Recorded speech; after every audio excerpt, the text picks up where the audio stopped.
is this country being governed at all at the moment? Let's talk to the brilliant former political editor of The Sun, Trevor Kavanagh. Afternoon, Trevor.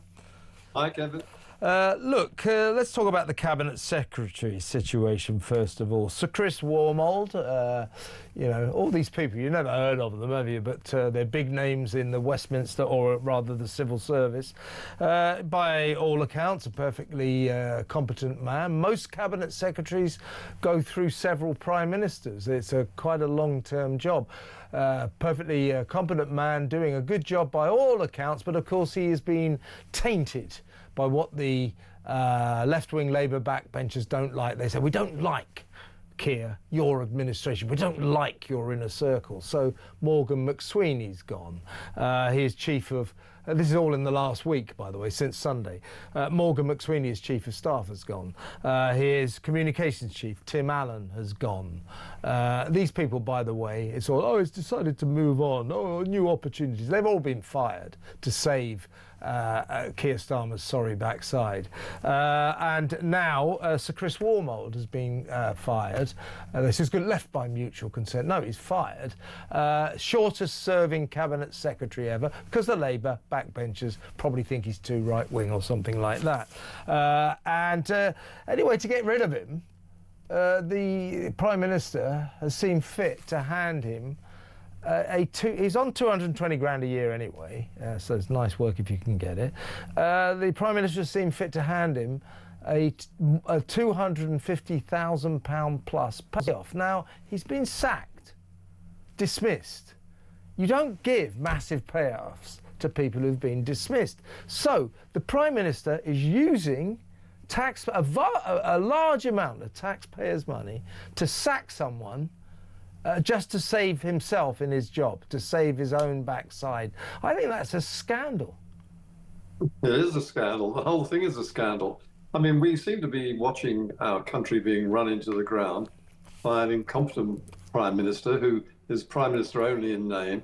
And by the way, to add to the list of people that you have already given, Press Secretary, Cabinet Secretary, I mean, he's the head of the civil service, so the civil service is rudderless, but we still don't have a British ambassador to Washington. Oh, forgot about that. Yes. And we've forgotten. Well, I mean, actually, we don't have a Prime Minister. He's beatled off to Munich for a security conference. Never hear Keir. Yeah. So basically, we're bereft of anyone in command at any point in the whole chain of government. But the appalling scandal here, Kevin, as you will have seen, is that Keir Starmer has overruled the other surviving members of the civil service to give Wormald, who was no great shakes anyway, especially in his previous role in dealing with COVID and the lockdown, to give him £265,000 more than he earned in a year's salary in order to keep him quiet. As a result of paying him that, Wormald is banned from discussing the terms and what happened leading up to his departure. I mean, this is a Prime Minister who said he would clean Westminster up. He's turned it into a rancid cesspit. He really, really has. Now, behind the scenes, the battle to replace Sir Chris is extraordinary. Leading the fight, or leading the race, is someone called, who are these people? Someone called Dame Antonia Romeo. I like the way that Starmer says, it's a working class government, working class administration. Dame Antonia went to Brasenose College, Columbia University, New York, Oxford, of course, Westminster Private School, London School of Economics. She's about as working class as King Charles, you know, it's ridiculous. She's leading the race, as it were. But of course it's been stalled because this is extraordinary. Guy called Simon MacDonald, now Lord MacDonald, who used to be the boss of the Foreign Office. He was the permanent secretary at the Foreign Office. She used to work for him. He sent her to New York to be our consul in New York, where she found herself at the centre of allegations. It was under investigation, she was, for bullying, harassment and serious expenses abuse. Now, important to stress, she was cleared of those alleged offences, but Simon MacDonald clearly does not think this woman is fit to be the next cabinet secretary.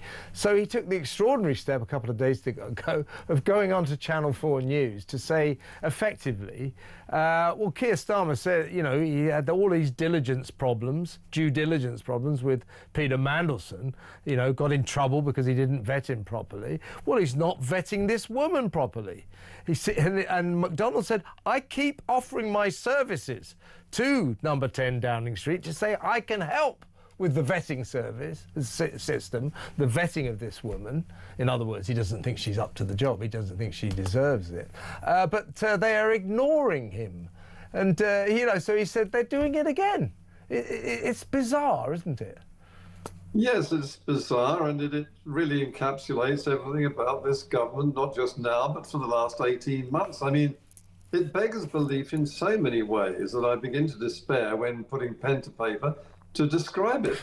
You know, it really is unbelievable. If you're lost for words when you do your brilliant pieces, Trevor, then we really are in big trouble. Well, it's never happened before. Nothing like this has ever happened before, let alone on a daily basis, almost by the hour, indeed. I mean, Lord MacDonald, I think, has a decent reputation as a former senior civil servant. Madam Romeo, I also understand, has lots of pluses despite these allegations of bullying, which are very easily levelled in this day of grievance politics on all sides.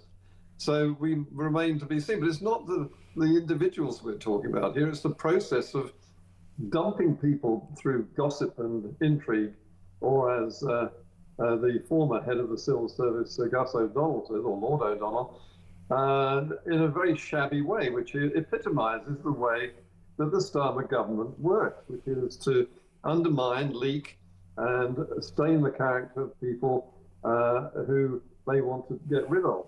And I mean, this actually is the way that Labour, both new and old, and now the Starmerite version, operates: is smear, innuendo, and shabby backstreet stabbings. I mean, what can we do about this? Because I keep saying, Trevor, that the way I see it with Mandelson, obviously also Andrew Mountbatten-Windsor, who must surely get his collar felt soon. You know, what we've seen over the last couple of weeks is the seedy side of the way the establishment works, the great and the good. You know, why did Mandelson succeed for so long? Why was Andrew allowed to behave like this? And suddenly it all seems to be falling apart. And I keep saying the establishment is on trial. And then you hear, oh, Sir Chris Wormald is leaving and Dame Antonia Romeo is coming in. And these, by the way, these people are cabinet secretaries. That means they're the chief, they're the boss of the whole civil service. Now, you can say that none of these people for 20 years have done anything but an appalling job, because look at the civil service. It's an absolute shambles. And yet, you know, Dame Antonia went to Westminster and Oxford, and Chris Wormald went to Cambridge and all that. You know, always the same people running the show. The show's a shambles. What can we do to start actually appointing people to these positions who can actually do the job properly, as opposed to just being appointed because they went to the right school and the right university? Well, I think that it's a sure bet, Kevin, that we ain't seen nothing yet. There's lots more of this to come out. I mean, just taking Prince, or rather former Prince Andrew, this is now washing up around the ankles of the royal family, the King.